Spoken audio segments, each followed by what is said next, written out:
Olá, irmãos e irmãs em Cristo! Venho aqui hoje gravar para vocês mais um vídeo do meu canal Revelando as Profecias da Bíblia. E no vídeo de hoje vou falar sobre uma pregação especial. Duas igrejas, uma igreja que é verdadeira e a outra igreja que é falsa. Então tem dois caminhos, você que escolhe, mas o que devemos escolher é a igreja verdadeira, a igreja que somos nós mesmos, aprendendo a verdade, indo ao caminho a morar ao céu, com Jesus Cristo e seu Pai, que é Deus, na Nova Jerusalém. Por isso, antes de eu falar sobre esse assunto, antes de eu mostrar o áudio desse vídeo, que eu não posso mostrar a imagem por causa de direito de imagens, eu preciso da ajuda de vocês para se inscreverem no meu canal Revelando as Profecias da Bíblia. Deixe seu like e ative os sininhos de notificações para receberem o meu vídeo. Compartilhe com o maior número de pessoas que vocês puderem o conteúdo do meu canal. Eu preciso da ajuda de vocês. Agora vamos orar para fortalecer cada vez mais a nossa fé. Querido Deus e Pai, muito obrigado por este preparação para o dia do Senhor, nessa sexta-feira. O dia de preparação, para mostrar mais esse alerta para todos os povos, nações e línguas. Por isso, meu Deus, fique comigo nesses minutos e segundos. Faça-me de mim o seu servo, para que eu possa apresentar esse áudio desta verdade, que tem dois caminhos, mas o caminho verdadeiro é o do Senhor. Por isso, meu Deus, fique comigo nesses minutos e segundos. Tudo isso agradeço e peço em nome do meu Salvador, Jesus Cristo. Amém. Então, povo de Deus, fique com o áudio e um bom vídeo para vocês. Um bom áudio para vocês. A Bíblia não apresenta meio termo, uma terceira via ou uma terceira opção. Desde Gênesis até Apocalipse, vemos uma constante separação entre dois senhores, dois caminhos, dois reinos, dois povos, dois destinos, duas classes de pessoas, duas descendências. O conflito entre o bem e o mal, entre Jesus e Satanás, não é apenas um pano de fundo. Ele é o tema central da Bíblia, da história humana. As primeiras páginas revelam a escolha de Adão e Eva entre obedecer a Deus ou cair no conto da serpente. No desfecho da Bíblia, em Apocalipse, encontramos dois grupos bem definidos, os que seguem o Cordeiro e os que seguem a besta. Assim como em Gênesis é dito que a serpente era a mais astuta de todas as bestas do campo, e Satanás, o dragão, utilizou essa besta, a serpente, para seduzir e enganar a mulher, e a mulher, por sua vez, foi derrubar o homem, Adão. Agora, no final, o dragão também vai usar uma besta para enganar a mulher, a igreja de Babilônia, uma igreja falsa que se diz cristã, mas não é, para enganar os homens e levá-los à perdição. A mensagem é clara: neutros não herdarão o reino de Deus. Não existe uma terceira opção. Não há zona cinzenta no juízo de Deus. Jesus foi direto em Mateus 6,24. Ninguém pode servir a dois senhores, porque ou há de odiar a um e amar o outro, ou se dedicará a um e desprezará o outro. Não podeis servir a Deus e a Mamon. Essa divisão aparece em toda a Bíblia. O bem contra o mal, o justo contra o injusto, o trigo e o joio, o caminho da luz contra o caminho das trevas. Deus sempre colocou diante do homem uma escolha. Vê que hoje te proponho a vida e o bem, a morte e o mal. Escolhe, pois, a vida. Deuteronômio 30, 15 e 19. Mas a maioria prefere o caminho mais fácil, o mais largo, o mais popular, onde não tem dificuldade, onde você é aceito livremente e sem restrições. A escolha é individual. Ninguém poderá dizer que não foi avisado. No fim, ou você servirá a Deus de forma consciente e corajosa, mesmo com o risco de perder a vida, ou será arrastado pelo sistema, mesmo que sem perceber, ou forçado pelas circunstâncias, e estará com a grande maioria de passagem marcada para uma jornada sem retorno ao lago de fogo. A Bíblia apresenta o conflito espiritual por meio de contrastes visuais e morais bem claros. São como espelhos que revelam a condição do coração humano. A linguagem simbólica das Escrituras aponta para realidades eternas. Veja alguns exemplos que aparecem repetidamente. A mulher vestida de sol representa o povo fiel, enquanto a mulher vestida de púrpura e escarlata simboliza o sistema corrompido de falsa adoração, Babilônia. A porta estreita e a porta larga falam de escolhas que todos devem fazer, uma difícil e solitária e a outra fácil e popular. Assim como na agricultura em algumas regiões, a cisânia precisa ser arrancada antes da chuva torrencial para não crescer demais e tomar o espaço do cultivo. Então, na vida espiritual, o trigo e o joio crescem juntos também, mas antes da chuva serôdia, eles serão separados na grande sacudidura. Segundo o livro de Apocalipse, Jesus vai vomitar essas pessoas, o joio, as ovelhas e os bodes, que serão divididos à direita e à esquerda. As 5 virgens prudentes e as 5 loucas representam os preparados e os negligentes. Esses símbolos não são apenas histórias ilustrativas, eles têm explicações eternas, revelam que não existe mais do que 2 caminhos, somente 2 opções, e o fato de não escolher nenhuma já coloca o indeciso automaticamente num lado. E no final, quando o juízo de Deus terminar, ele separará os que obedecem a Deus dos que vivem indiferentes. Cada um desses exemplos termina com uma separação definitiva. Não há meio termo, não há terceira classe, não há desculpa. E em todos os casos, o critério é espiritual e prático. E a pergunta é: o que você está fazendo com a luz que Deus revelou?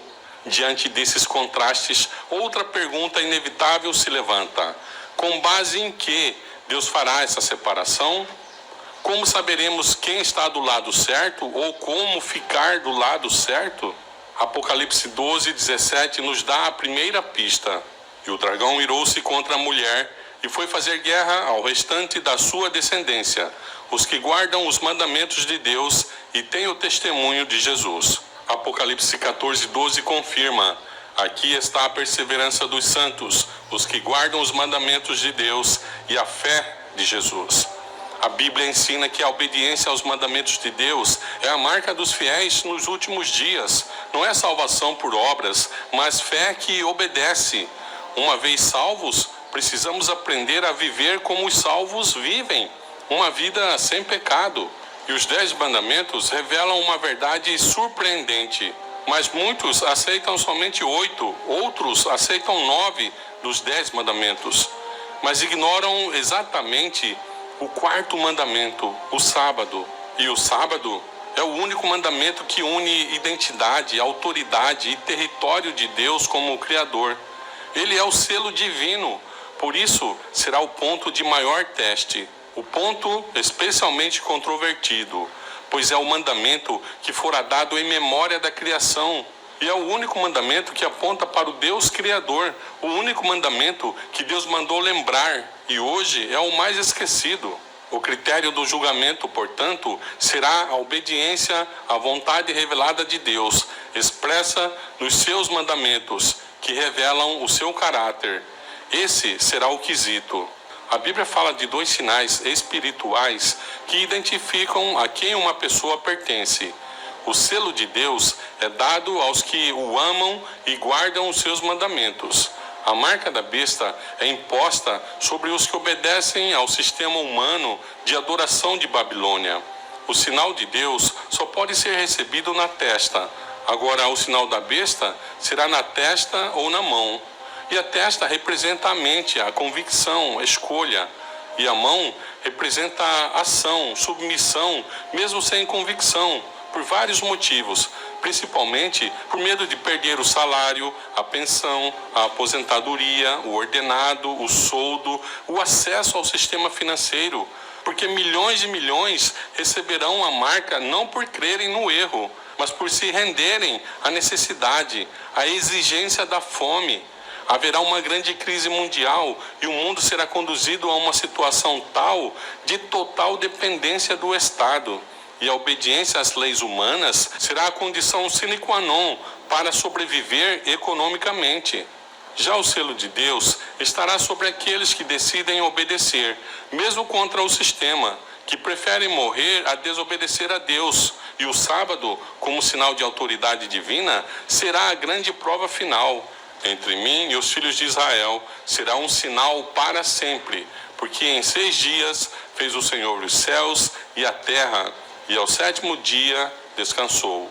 Então, tem muita gente que diz que o sábado é só para o povo judeu por causa deste verso que diz assim, entre mim e os filhos de Israel. Então, eles dizem que o sábado é só para Israel. Mas não, esse mesmo verso, ele explica que o sábado só existe por causa da criação. Ele foi dado em memória da criação. Porque em 6 dias fez o Senhor os céus e a terra, e ao 7º dia descansou. Não tem nada a ver com Israel. Ele disse Israel porque Israel era o povo de Deus. É igual a mulher lá de Apocalipse 12. Ela estava gestante para dar o filho. Até quando ela deu o filho e ele subiu para o céu, aquela mulher representa o povo de Israel.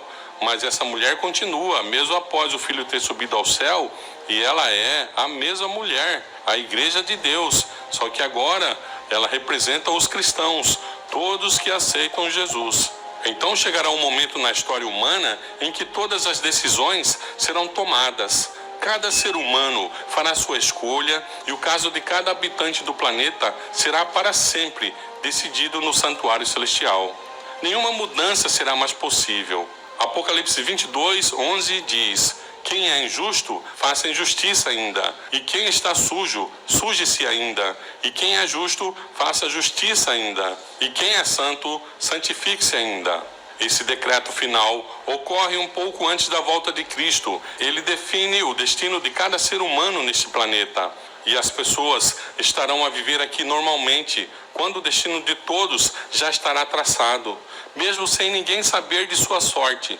E quem permanecer em cima do muro já estará do lado errado, porque o muro pertence à besta. A indecisão no tempo da crise é traição. O mundo inteiro já está sendo preparado para substituir o sábado bíblico por um dia alternativo, o domingo.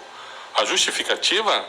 Ecologia, saúde mental, saúde para o trabalhador, descanso do trabalhador, descanso da família, descanso do planeta, harmonia social, enfim, um dia de descanso coletivo mundial. A encíclica Laudato Si propõe um dia de descanso global. A Green Sabbath Movement fala de parar um dia por semana. Diversas nações propõem leis de descanso dominical. Inclusive o Brasil tem mais de 300 municípios com a lei dominical, obrigando as pessoas a pararem no domingo. Mas por trás disso tudo, há uma batalha espiritual. O mandamento que será o sinal de lealdade a Deus é justamente o que o mundo mais ignora, principalmente o mundo religioso. É o que ele mais despreza. Por escolherem não guardar o mandamento, são capazes de tentar anular a lei inteira. Mas os justos serão conhecidos por guardar o sábado do Senhor, e os demais por aceitar a imposição do domingo. E tudo o que nós mostramos aqui aponta para uma verdade inevitável. No final, só existirá 2 grupos, os que guardam os mandamentos de Deus e os que recebem a marca da besta. Os ímpios estão cheios de pesar, não por causa de sua pecaminosa negligência para com Deus e seus semelhantes, mas porque Deus venceu.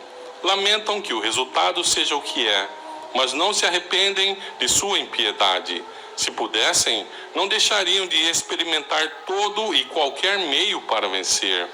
O mundo vê aqueles dos quais zombaram e escarneceram e que desejaram exterminar, passarem ilesos através das pestilências, tempestades e maremotos. Aquele que é para os transgressores de sua lei um fogo devorador, é para seu povo um seguro pavilhão. O ministro que sacrificara a verdade a fim de alcançar o favor dos homens, percebe agora o caráter e a influência de seus ensinos. É evidente que os olhos oniscientes o estiveram acompanhando enquanto se achava no púlpito, enquanto andava pelas ruas, enquanto se confundia com os homens nas várias cenas da vida. Toda a emoção da alma, toda a linha escrita, cada palavra pronunciada, todo ato que levava os homens a descansar em um refúgio de falsidade, esteve a espalhar sementes, e agora, nas infelizes e perdidas almas em redor dele, contempla a colheita. Ministros e povo veem que não mantiveram a devida relação para com Deus. Veem que se rebelaram contra o autor de toda a lei reta e justa.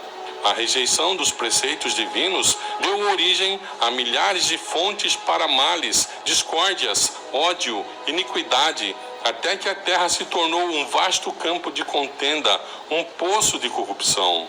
Este é o quadro que ora se apresenta aos que rejeitaram a verdade e preferiram acalentar o erro. Nenhuma linguagem pode exprimir o anelo que o desobediente, o desleal, experimenta por aquilo que para sempre perdeu: a vida eterna.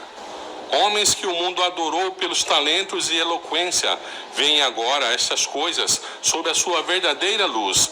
Compenetram-se do que perderam pela transgressão e caem aos pés daqueles cuja fidelidade zombaram com menosprezo, confessando que Deus os amou.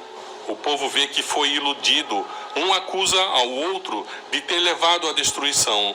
Todos, porém, se unem em acumular suas mais amargas condenações contra os ministros. Pastores infiéis profetizaram palavras agradáveis, levaram os ouvintes a anular a lei de Deus e a perseguir os que queriam santificar. Agora, em seu desespero, esses ensinadores confessam perante o mundo sua obra de engano. As multidões estão cheias de furor. Estamos perdidos, exclamam. E vós sois a causa de nossa ruína. Voltam-se contra os pastores. Aqueles mesmos que mais os admiravam pronunciarão as mais terríveis maldições contra eles. As mesmas mãos que os coroavam de lauréis levantar-se-ão para destruí-los. As espadas que deveriam matar o povo de Deus agora são empregadas para exterminar a seus inimigos. E por toda parte há contenda e morticínio. O grande conflito será desolada a terra. O Senhor te abençoe e te guarde. O Senhor faça resplandecer o seu rosto sobre ti e tenha misericórdia de ti. O Senhor levante o seu rosto sobre ti e te dê a paz. Então, povo de Deus, esse foi o áudio desse vídeo maravilhoso, que era falando sobre dois caminhos. Dois caminhos que a gente tem que escolher um. E o caminho que eu vou escolher é o caminho de Cristo. E você? E vocês? Qual caminho escolherá? O caminho de Deus, que é estudar as profecias, estudar a Bíblia Sagrada, ou o caminho da besta, que é prazer, curtição, bebedeira, drogas? Qual caminho você escolherá? Então deixe nos comentários. Vamos orar para fortalecer a nossa fé. Querido Deus e Pai, muito obrigado por esses minutos e segundos que o Senhor ficou comigo. Fez-se de mim o seu servo para apresentar essas verdades. Por isso, tudo isso agradeço e oro em nome do meu Salvador Jesus Cristo. Amém. Então, povo de Deus, se inscrevam no meu canal Revelando as Profecias da Bíblia, deixe seu like, ative os sininhos de notificações para receberem o meu vídeo e compartilhe com o maior número de pessoas que vocês puderem o conteúdo do meu canal. Preciso da ajuda de vocês. Um ótimo final de semana a todos e até o próximo vídeo. Tchau!